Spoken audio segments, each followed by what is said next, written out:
Today we will cover count rows.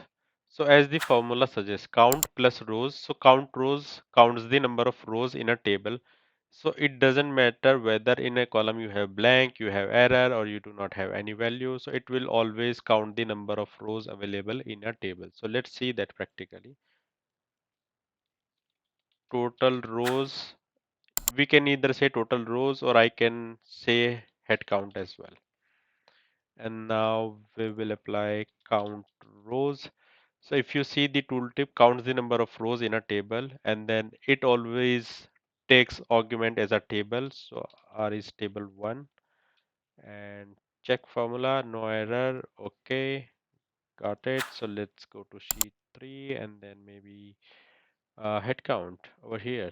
So 1 if I remove this employee ID, and so you can see head count is 9964, and if I show you the rows as well, so 9965, so which means one is the header, so 9964. So this is how count rows works.